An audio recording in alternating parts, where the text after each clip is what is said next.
Baru nyampe guys, Kutub Utara, Svalbard. Gila, atas bumi.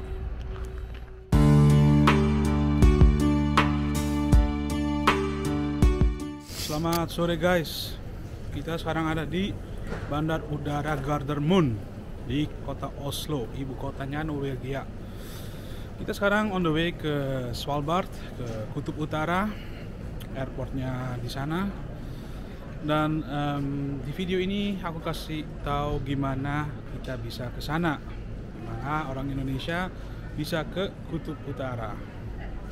Nah, jadi kita harus datang ke Oslo dulu.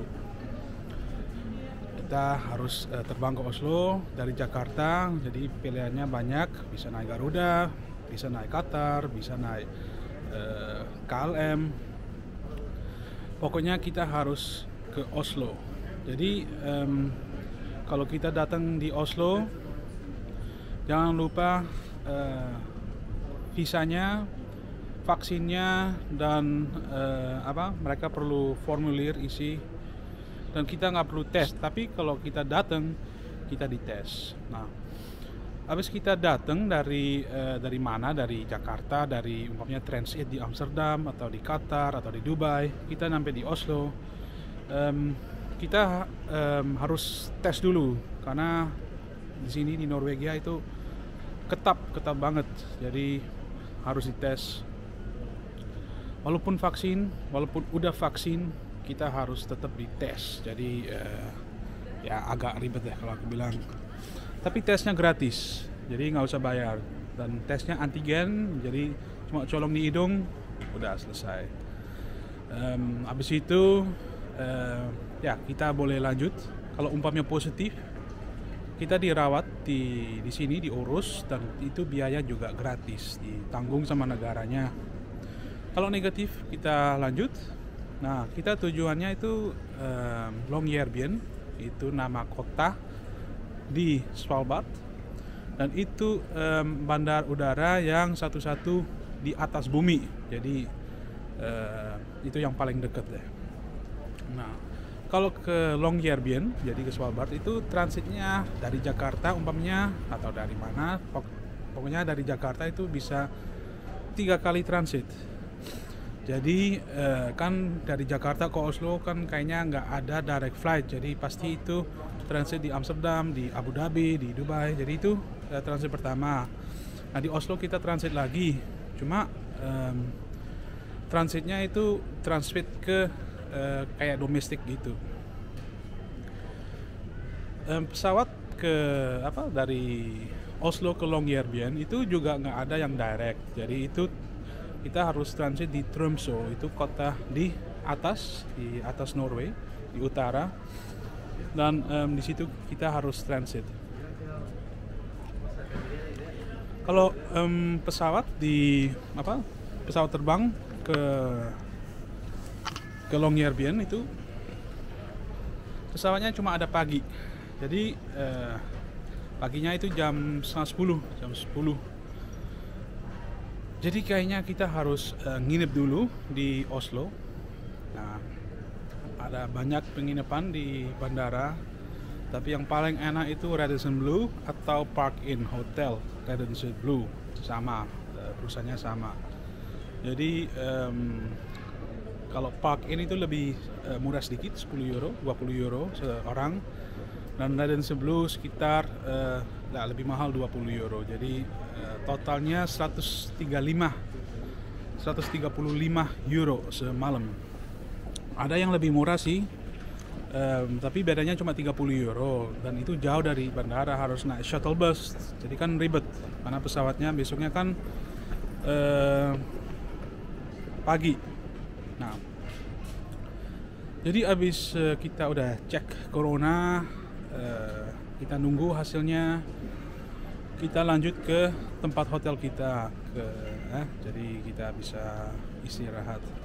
Jadi kalau kalian ambil pesawat yang agak malam, kita transit time-nya di Oslo jadinya sedikit.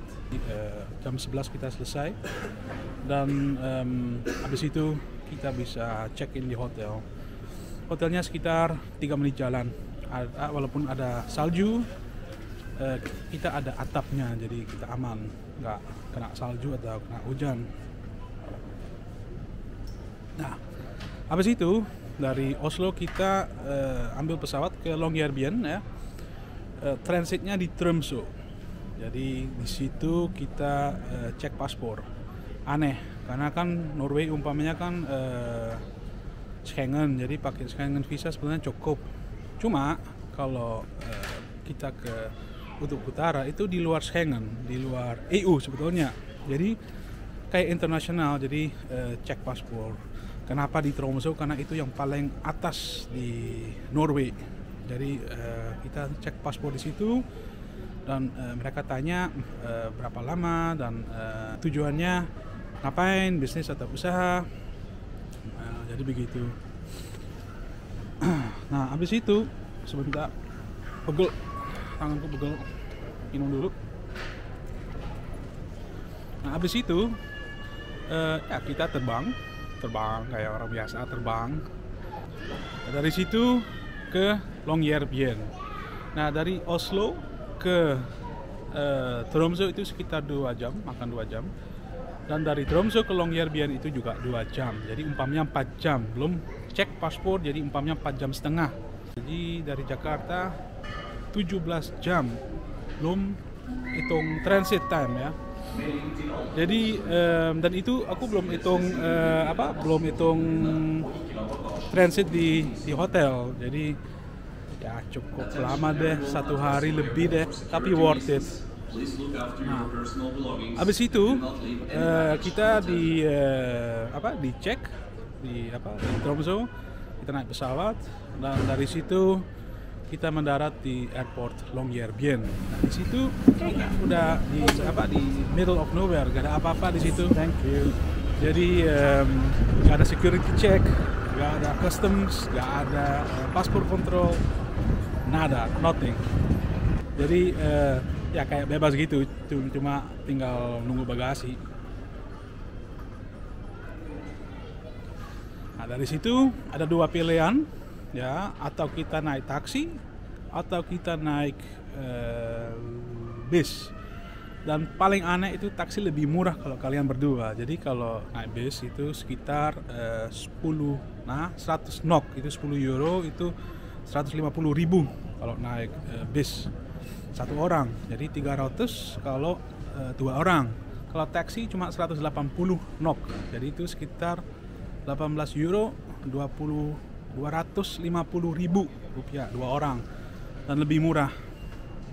Jadi ya juga bisa jalan sih, cuma jangan deh kalau Polar Night, karena di airport, antara airport sampai Longyearbyen kotanya itu sekitar mungkin 2 kilo.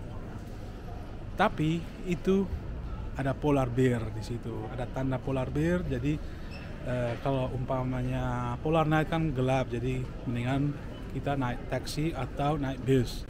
Jadi kesimpulan, kita mulai terbang dari Jakarta, kita nyampe di Longyearbyen, 3 kali transit, masuk keluar Schengen area, dan ya begitu. Kalau kalian ada pertanyaan lagi, kasih kabar aja, pasti aku bantu. Jangan lupa subscribe dan jangan lupa like dan komen. Terima kasih untuk nontonnya. Stay tuned. Peace.